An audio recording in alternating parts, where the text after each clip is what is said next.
ஐந்திணை செய்திகள். நம்பியக பொருளில் ஐந்திணை செய்திகள். திணை என்றால் ஒழுக்கம் என்று பொருள். திணை மொத்தம் 5. திணைக்குரிய பொருள் 3.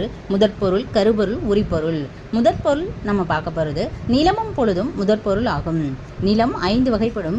குறிஞ்சி, பாலை, முல்லை, மருதம், நெய்தல். அவர் எப்படி பிரிச்சிருக்காருன்னு பாருங்க. குறிஞ்சிக்கு அடுத்து பாலை வருது. குறிஞ்சி, பாலை, முல்லை, மருதம், நெய்தல். நிலமற்ற திணை பாலை. நிலமற்ற திணை பாலை. பாலைக்கு நிலம் இல்லை என்பார் தொல்காப்பியர். பாலைக்கு நிலம் இல்லை என்று சொல்றது யார் அப்படின்னா தொல்காப்பியர். பாலைக்கு நிலம் உண்டு என்றார் பின்னோர். பாலைக்கு நிலம் உண்டு என்றனர் பின்னோர். பொழுது இருவகைப்படும். பெரும்பொழுது, சிறுபொழுது. பொழுது இருவகைப்படும். பெரும்பொழுது, சிறுபொழுது.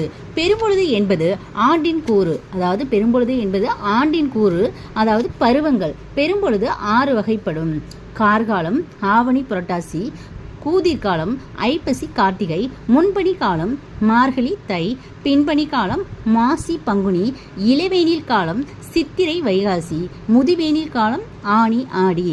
ஆவணாவில் ஆரம்பிச்சு அதே ஆவணாவிலே முடியுது. அது 2 கரெக்டாக கொண்டுட்டு வாங்களே, திருப்பி ஆவலே முடியும். அதனால் கரெக்டாக நமக்கு மேட்ச் ஆகும். காரும் கூதிரும் மாலை காலம். காரும் கூதிரும் மழைக்காலம். காரும் கூதிரும் மழைக்காலம். மழைக்காலத்தின் தொடக்கம் கார்காலம். மழைக்காலத்தோட தொடக்கம் எது அப்படின்னா கார்காலம் தான். மிகுந்த மழைக்காலம் கூதிர்காலம். முன்பனியும் பின்பனியும் குளிர்காலம். விடியற்காலம் குளிர்காலம், குளிர் முன்பனி. விடியற்கால குளிர் முன்பனி. படுக்கைக்கு செல்லும் காலம் குளிர் பின்பனி. இளவேனிலும் முதுவேனிலும் கோடை காலம். இளவேனி, முதுவேனி அந்த பருவம் வரும்போது அது கோடை காலம். வேனில் என்றால் கோடை. வெயிலின் தொடக்கம் இளவேனில். வெயிலின் உச்சம் முதுவேனில்.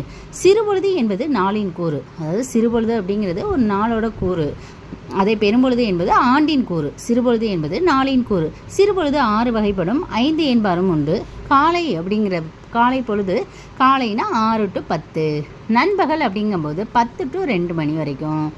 நண்பகல் காலை 6 to 10, நண்பகல் 10 to 2. ஏற்படு 2 to 6, மதியம் 2 to 6.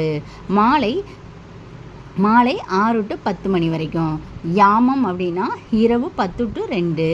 விடியல் அப்படிங்கிறது இரவு 2 to 6. ஏற்படு என்பது ஞாயிறு படுகின்ற காலம். அதாவது சூரியன் உதிக்கின்ற காலத்தை தான் ஏற்பாடு. மறைகின்ற காலமா. எல் என்றால் சூரியன். சூரியன் படும் மறைகின்ற நேரம். ஆதலால் ஏற்படு என பெற்றது.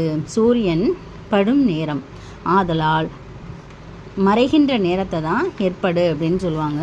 சூரியன் சாயும் காலம், ஆதலால் இது சாயங்காலம்.